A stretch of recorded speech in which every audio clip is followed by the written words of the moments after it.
മുസ്ലിം ഇതര പ്രതിനിധികളില്ല എന്ന വാദത്തിൽ കേരളത്തിലെ വഖഫ് ബോർഡിന്റെ പ്രവർത്തനം ഹൈക്കോടതി മരവിപ്പിച്ചിരിക്കുകയാണ്.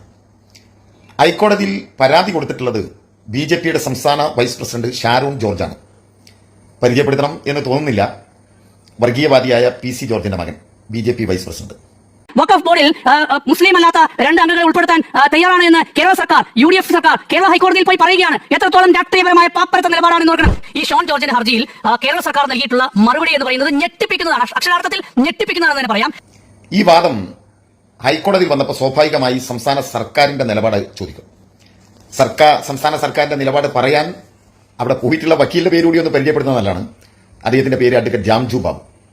ഓർക്കുന്നുണ്ടാവും, കേരളത്തിലെ സർവകലാശാലകളിൽ സംഘീവൽക്കരണം നടത്താൻ ഒരുപാട് പണിയെടുത്ത ആരിഫ് മുഹമ്മദ് ഖാന്റെ നിയമോപദേഷ്ടാവും സംഘപരിവാറിന്റെ സഹയാത്രികനുമായ അഡ്വക്കേറ്റ് ജാംജു ബാബു. അദ്ദേഹത്തിന്റെ നിയമനം വലിയ വിവാദമുണ്ടായിരുന്നു.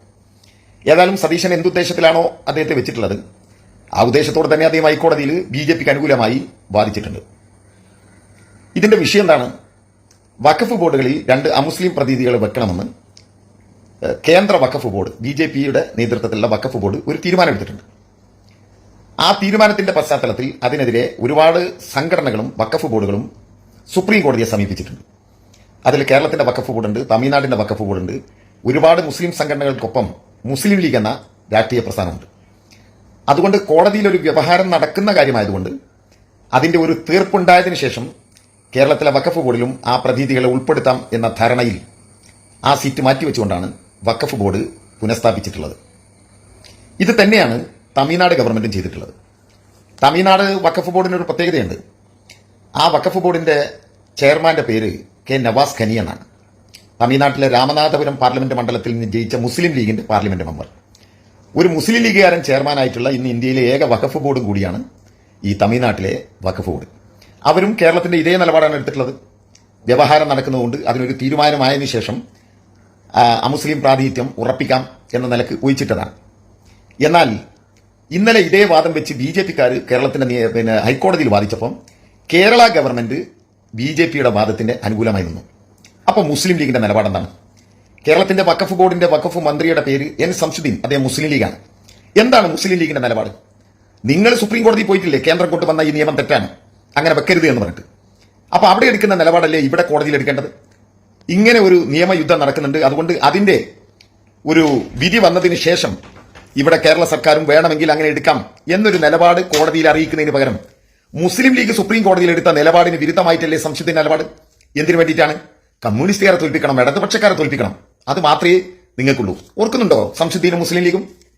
PSC നിയമനങ്ങൾ, വഖഫ് ബോർഡ് നിയമനങ്ങൾ PSCക്ക് വിടാൻ ഒരു തീരുമാനം ഉണ്ടായിരുന്നു. അത് അവിടെ ജോലിക്ക് വരുന്നവരുടെ കാര്യമാണ്. അങ്ങനെ ഒരു ആലോചന ഉണ്ടായപ്പോൾ അത് വഖഫ് ബോർഡിൽ അമുസ്ലിങ്ങളെ തിരികെ കയറ്റാനുള്ളതാണെന്ന് പറഞ്ഞിട്ട് കേരളത്തിൽ ആകെ കലാപാന്തരീക്ഷം സൃഷ്ടിച്ചിരുന്നത് ആരായിരുന്നു? മുസ്ലിം ലീഗാണ്. അന്ന് ഫാത്തിമ തൈലി, അപ്പൊ TP രാമകൃഷ്ണനെ തോൽപ്പിച്ച് വലിയ മതം പറഞ്ഞ് ഒക്കെ ജയിച്ചു വന്ന ഫാത്തിമ തൈലിയല്ലേ കൗമിന്റെ കാര്യങ്ങളൊക്കെ ഇളക്കി വിട്ടാൽ ഞാൻ അതിലേക്ക് ഇപ്പൊ കിടക്കുന്നില്ല. എന്താ പറഞ്ഞത്? വഖഫ് പിണറായിയുടെ തറവാട്ട് സ്വത്താണ്. പിണറായിക്ക് എന്താ വഖഫിൽ കാര്യം? അത് അള്ളാഹുവിന്റേതാണ്, ഞങ്ങളുടേതാണ്. ഞങ്ങൾ എന്ന് പറഞ്ഞാൽ ഫാത്തിമ തൈലിയ പറയാൻ ഞങ്ങളുടേതാണ്, മുസ്ലിങ്ങളുടേതാണ്, ഇല്ലേ? അങ്ങനെ പറഞ്ഞ് വലിയ വിവാദം ഉണ്ടാക്കിയവരല്ലേ ഈ ഫാത്തിമ തൈലിയൊക്കെ. വിശ്വാസികളായിട്ട് ഒരു മുസ്ലിമിനെ സംബന്ധിച്ചിടത്തോളം നമ്മളുടെ വിശ്വാസത്തിൽ തൊട്ട് തന്നെയാണ്. വഖഫ് എന്താണുള്ളത് പിണറായി വിജയൻ അറിയില്ലായിരിക്കും. നമ്മൾ പറഞ്ഞു കൊടുത്തിട്ടുണ്ട്. കോഴിക്കോട് കടപ്പുറത്ത് വെച്ചിട്ട് ഒരു വലിയ കൂട്ടം ജനങ്ങളുടെ മുന്നിൽ വെച്ച് പാണക്കാട് സയ്യിദ് സാദിഖ് അലി ശിഹാബ് തങ്ങൾ വിളിച്ച സമ്മേളനത്തിൽ നമ്മൾ പറഞ്ഞു, എന്ത് വഖഫ് എന്ന് പറഞ്ഞാൽ ഒരു വിശ്വാസിയെ സംബന്ധിച്ചിടത്തോളം അത് ദൈവത്തിന്റെ പ്രോപ്പർട്ടിയാണ്, ഞങ്ങളുടെ പ്രോപ്പർട്ടി അല്ല, എന്റേതല്ല, എന്റെ വാപ്പന്റെതല്ല. എഴുതി കൊടുത്താൽ അത് വഖഫായി എന്ന് പറഞ്ഞാൽ അത് അള്ളാന്റെ പ്രോപ്പർട്ടിയാണ്. അതിൽ തൊട്ട് കഴിക്കാൻ ഞങ്ങൾക്ക് അവകാശമില്ല, പിന്നല്ല നിങ്ങൾക്ക്. ഞങ്ങൾക്ക് അവകാശമില്ല, പിന്നല്ല നിങ്ങൾക്ക്. ഇത് ഏൽപ്പിച്ചു കൊടുക്കാൻ ഞങ്ങൾ കുറച്ച് ആൾക്കാരെ ഇതിന്റെ കൈകാലി കർത്താക്കളായി വെച്ചിട്ടുണ്ട്. പക്ഷെ അവർക്ക് പോലും അതിൽ അവകാശമില്ല, അവർക്ക് പോലും അവകാശമില്ല. പിന്നെ എങ്ങനെയാ നിങ്ങൾ ഇത് കൈകാര്യം ചെയ്യാൻ വേണ്ടി ഇത് PSCയിലേക്കാക്കി മാറ്റുന്നത്? PSCയിലേക്ക് ആളെ റിക്രൂട്ട് ചെയ്യുക, വഖഫ് ബോർഡിലേക്കൊക്കെ PSCയിലൂടെ നിയമനം ഉണ്ടാക്കുക എന്ന് പറയുന്നത് എങ്ങനെ നടപ്പിലാക്കും?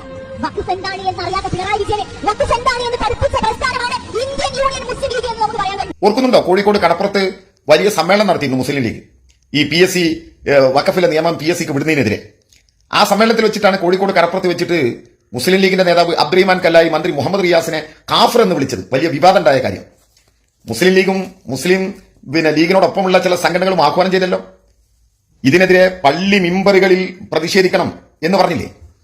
അങ്ങനെ പള്ളി മെമ്പറുകളിൽ ഇത് പ്രതിഷേധിക്കാൻ പാടില്ല, പള്ളി മെമ്പർ രാഷ്ട്രീയം പറയാൻ പാടില്ല എന്ന നിലപാടെടുത്തു സുന്നി വിഭാഗത്തിന്റെ നേതാവ് ജിഫ്രി തങ്ങൾ. അന്ന് ജിഫ്രി തങ്ങൾക്കും ഈ നിലപാടിനെതിരിൽ കേരളത്തിലാകെ വലിയ പ്രചരണം നടത്തി ജിഫ്രി തങ്ങളെ വ്യക്തിപരമായി അധിക്ഷേപിച്ചത് ആരായിരുന്നു? മുസ്ലിം ലീഗായിരുന്നു. എന്തിനാണ്? PSCY ജോലിക്കാരുടെ നിയമനത്തിൽ പോലും അമുസ്ലിങ്ങൾ വരാൻ പാടില്ല എന്ന് വലിയ വാദമുഖം ഉയർത്തിയിട്ടാണ് ലീഗ് നിലപാടെടുത്തത്. ഇപ്പോ ലീഗ് ഹൈക്കോടതിയിൽ എടുത്ത നിലപാടെന്താണ്? സുപ്രീം കോടതിയിൽ കേസ് നടക്കുന്നുണ്ടല്ലോ വഖഫിന്റെ, ആ കേസിൽ ലീഗിന്റെ നിലപാടെന്താണ്? അമുസ്ലിങ്ങളായ രണ്ടുപേരെ നിയമിക്കുന്നതിനെതിരെ സുപ്രീം കോടതിയെ സമീപിച്ച മുസ്ലിം ലീഗ്, അതേ മുസ്ലിം ലീഗിന്റെ തമിഴ്നാട്ടിലെ ചെയർമാൻ നവാസ് ഖനി അടക്കം സുപ്രീം കോടതിയെ സമീപിച്ചിരിക്കുന്ന സമയത്ത് ലീഗ് ഇവിടെ എന്താ നിലപാടെടുത്തിരിക്കുന്നത്? BJPയുടെ നിലപാടിനൊപ്പം. അതായത് രണ്ട് അമുസ്ലിങ്ങൾ ഇല്ലാത്തത് കൊണ്ട് വഖഫ് ബോർഡ് മരവിപ്പിക്കണം. ഇപ്പൊ വഖഫ് ബോർഡ് മരവിപ്പിച്ചു. എന്താ ലീഗിന്റെ നിലപാട്? ലീഗിന്റെ കൂടെ നിൽക്കുന്ന ചില മതസംഘടനകളുണ്ടല്ലോ, നിങ്ങളുടെ നിലപാടെന്താ ഈ നാട്ടിലെ ജനങ്ങളോടൊന്ന് പറയും. നമ്മുടെ നാട്ടിലെ വഖഫിനെ പോലും BJPക്ക് അനുകൂലമായി തിരിച്ചുവിടുന്ന ഒരു രാഷ്ട്രീയ അന്തരീക്ഷം ഈ കേരളത്തിൽ സതീശന്റെ നേതൃത്വത്തിലുള്ള ഗവൺമെന്റ് കൊണ്ടുവന്നിരിക്കുന്നു എന്ന് യഥാർത്ഥ മതവിശ്വാസികൾ തിരിച്ചറിയുന്നത് നന്നായിരിക്കും.